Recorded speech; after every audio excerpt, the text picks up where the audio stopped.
Notes on the Minor Prophets, Micah, chapter 6. By H. A. Ironside. The Lord's Controversy. We now enter upon the third division of the book. It is no longer the future that the prophet is especially looking forward to, either of joy or of sorrow, but he directs the attention of the people to their ways, and presses home upon the conscience moral truth of great moment. In other words, this final message is the practical application of what has gone before, and is, in large measure, of the same character as the major part of the prophecy of Jeremiah and much of Hosea. The mountains and the hills, an oft-used simile for chief cities and their tributary villages, are called upon to give ear to the searching words of the Lord's controversy. We are told, "The Lord hath a controversy with his people, and he will plead with Israel," verses 1, 2. God always has a controversy with those who walk in disobedience. There can be no fellowship or communion while his word is not bowed to. He desires truth in the inward parts, nothing else will satisfy him that is holy, him that is true.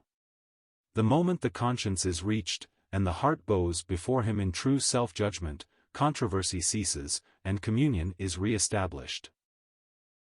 Let the reader note, it is not of union we write, but of something which flows from it, and which should ever be maintained with it, communion.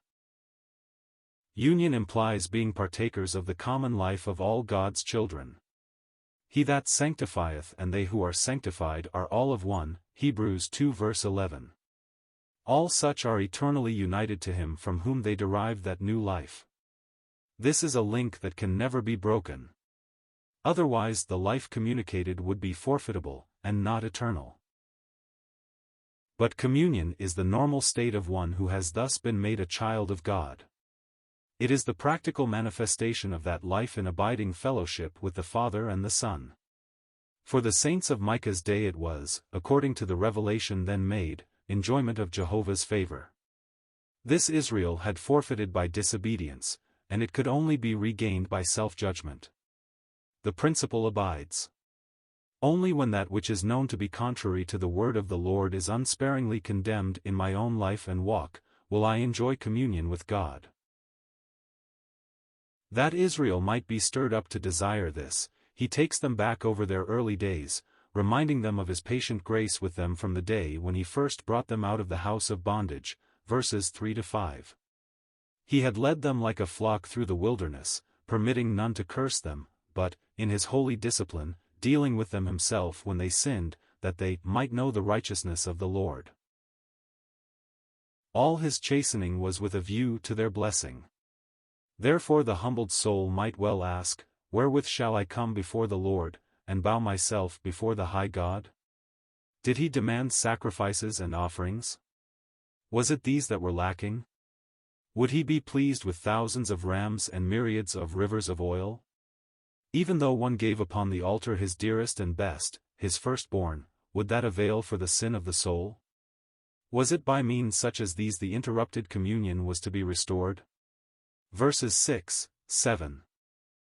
No. It was righteousness that was lacking. Righteousness, then, must be maintained. He hath showed thee, zero man, what is good, and what doth the Lord require of thee, but to do justly, and to love mercy, and to walk humbly with thy God. Verse 8. Only when they bowed before him, to own the sin of the past, and sought strength to walk as here outlined, could there be that happy sense of the Lord's favor which lifts the soul above all circumstances, and enables it to joy in God himself. But that this might indeed be, the Lord's voice crieth unto the city, and the man of wisdom shall see thy name, hear ye the rod, and who hath appointed it. Verse 9. This is the beginning of blessing. When the soul bows before God and owns the righteousness of his disciplinary dealings, then he is in the place where restoring grace can meet him. As long as he kicks against the goads, so long must he go on under chastisement. But when he hears the rod, confessing his need of it, he has reached the point where restoration begins. The next 3 verses itemize the sins to which general reference had been made, that the people may the more readily pass judgment upon themselves and all that is unholy in their ways. Covetousness, extortion, unrighteousness in business dealings, violence, deceit, all these evil things are the evidence of their wrong state of soul, verses 10 to 12. Therefore governmental wrath must fall if there be no sign of repentance, they would be made desolate because of their sins. In vain should they seek satisfaction while the will was insubject and the walk opposed to holiness. They might sow, but they should not reap, in fact, all their labor should be for naught. The work of their hands would fail to meet the needs of the body till they came to themselves, like the prodigal, and owned their guilt, verses 14, 15, see also Deuteronomy 28 verses 38 to 40 and Haggai 1 verse 6. The chapter closes with the record of the melancholy fact that Jehovah's law was despised, but the statutes of Omri are kept, and all the works of the house of Ahab, and ye walk in their counsels, that I should make thee a desolation, and the inhabitants thereof a hissing, therefore ye shall bear the reproach of my people. Verse 16.